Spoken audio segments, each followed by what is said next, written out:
혐오 표현의 종류 다시 한번 정리해 볼게요. 성별에 대한 혐오 표현, 그 다음에 나이에 따른 혐오 표현, 나라나 국가 또는 인종에 따른 혐오 표현, 그리고 종교에 대한 혐오 표현, 장애에 대한 혐오 표현, 그리고 성적 지향성에 따른 혐오 표현, 그리고 확진자나 무슨 충 같은 혐오 표현도 우리는 사용하지 않았으면 좋겠다라고 선생님이 이야기를 했습니다.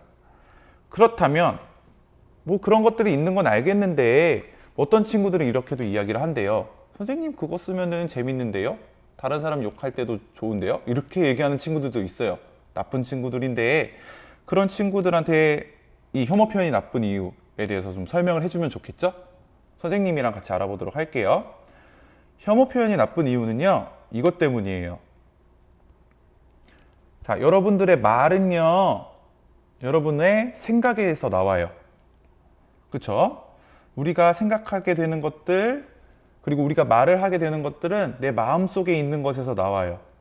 그러면 그 혐오 표현과 관련된 말들을 계속 들어요. 계속 듣게 되면 진짜 그런가? 정말로 그 학생들은 그런 특징을 갖고 있나? 학생들은 진짜 욕만 하고 다니나? 학생들은 정말로 급식만 먹는 그런 벌레 같은 사람들인가? 라고 이런 말들을 계속 들으면 진짜 그런 것 같아요. 결국에는 뭐가 바뀐다고요? 여러분들의 생각이 바뀌게 돼요. 자, 생각이 바뀌게 되면 이게 되게 무섭거든요. 여러분의 말도 바뀌게 되고요. 행동도 바뀌게 되고 결국에는 사람도 바뀌게 돼요. 예를 들어 볼게요. 요즘 사회에서 제일 문제가 되는 게 이 여성과 남성을 혐오하는 발언들이에요. 서로 막 공격을 한단 말이에요. 남자들이 막 여자들을 욕해요. 막 여자들은 말이야 이런 것도 안 하고 저런 것도 안 하고 그러면서 되겠어? 라고 욕을 해요. 여자들도 마찬가지. 남자들이 말이야 자기들 그것만 하고 이런 것도 안 하고 그런단 말이야? 라고 욕을 해요. 그러면 이 사람들이 갖고 있는 생각들이 있다고 얘기를 해볼게요. 이 사람들이 막 혐오 표현들을 막 이야기를 해요. 이야기를 하는데 그거를 듣고 있는 우리들이 난 처음에는 남자랑 여자랑 뭐가 달라, 둘 다 서로 존중해야지 라고 좋은 마음을 갖고 있었는데 저 얘기를 계속 들으니까 왠지 그런 것 같아. 왠지 내가 경험해 봤더니 진짜 여자들은 그런 것 같아. 아니야, 내가 경험해 봤더니 진짜 남자들은 이런 게 문제야 라고 여러분들의 뭐가 바뀌게 된다고요? 생각까지도 바뀌게 돼요. 이 생각이 바뀌는 건 진짜 위험하거든요. 여러분들이 생각을 해서 여러분들이 판단을 하는 거지 다른 사람이 말한 것 때문에 내 생각이 바뀌면 안 되잖아요. 그렇죠? 그리고 선생님이 이야기를 했지만 결국에는 이런 혐오 표현들은 서로 차별하게 돼요. 그래? 그럼 여자들이랑 남자들은 완전 다르네. 여자들은 항상 이런 거고 남자들이 이런 거니까 그럼 우리는 이제 더 이상 친하게 지낼 수 없어 하고선 멀어지는 거죠. 차별을 하게 되는 겁니다. 그렇기 때문에 우리는 이런 혐오 표현들에 대해서 조심을 해야 돼요. 그러면 혐오 표현이 나쁜 것까지는 알았어요. 그럼 어떻게 해야 될까요? 선생님과 5가지를 알아볼 건데 주의 깊게 한번 보도록 합시다. 첫 번째, 다른 사람의 기분을 나쁘게 하는 말은 하지 않습니다. 다른 사람의 기분을 나쁘게 하는 말 4글자로 줄이면 혐오 표현이죠. 혐오 표현은 하지 않습니다.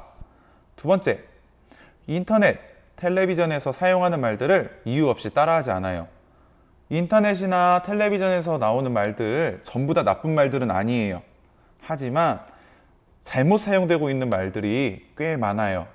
여러분들은 아직 어리기 때문에 거기서 사용되는 말들을 계속 접하다 보면 여러분들의 생각이 잘못 자랄 수가 있어요. 그렇기 때문에 정말 재밌어 보이는데? 저 유튜버가 하니까 너무 재밌어 보이는데? 이렇게 하는 것이 아니고 조금 들었을 때 기분이 안 좋다. 아니면 잘 모르겠다라고 생각되면 부모님이나 선생님들에게 물어보세요. 이거 좋은 표현이에요? 나쁜 표현이에요? 라고 물어보세요. 그리고 나쁜 표현이다 라고 말씀하시면 이유 없이 따라하지 않습니다. 세 번째, 내가 하는 말이 어떤 의미인지 생각하면서 말해보세요.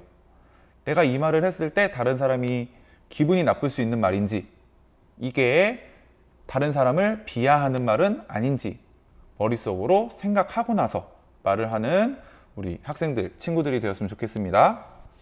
네 번째는요, 혐오 표현을 하는 사람에게 하지 말라고 이야기를 해줘요.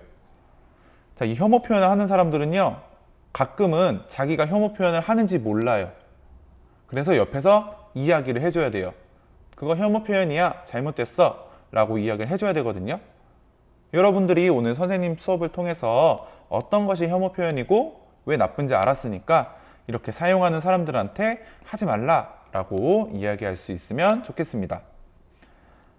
마지막은요, 내 생각과 다를 수 있음을 인정하는 마음을 가집니다. 다른 사람의 생각과 내 생각은 당연히 달라요. 그 다른 것 때문에 우리가 차별하고 편견을 가지는 건 안 되거든요. 그래서 내 생각과 저 사람 말하는 게 내 생각하고 좀 다른데? 라고 말한다고 해서 우리가 편견을 심어주는 말, 혐오감을 주는 말을 하면 안 되겠죠. 물론 여러분 자신의 생각을 분명하게 표현하는 것은 중요합니다. 하지만 넌 나랑 달라. 그러니까 너는 나쁜 사람이야. 넌 나랑 달라. 그러니까 너는 나보다 아래에 있는 사람이야. 낮은 사람이야. 잘못된 사람이야. 라고 생각하지 말라는 겁니다. 자, 여기 있는 5가지 여러분들이 꼭 기억해 주셨으면 좋겠습니다. 자, 오늘 내가 바란 것도 혐오 표현이라는 제목으로 선생님이 여러분과 수업을 했습니다. 우리 주변에 생각보다 혐오 표현들이 엄청나게 많아요. 그러니까 나의 말 한마디 한마디 그리고 나의 행동 하나하나 조심하는 친구들이 되었으면 좋겠고요. 잘 모르겠을 때는 선생님과 그리고 부모님한테 반드시 물어봐서 이거 잘못된 말이에요? 라고 질문하는 여러분들이 되었으면 좋겠습니다. 오늘 수업은 여기서 마치겠습니다.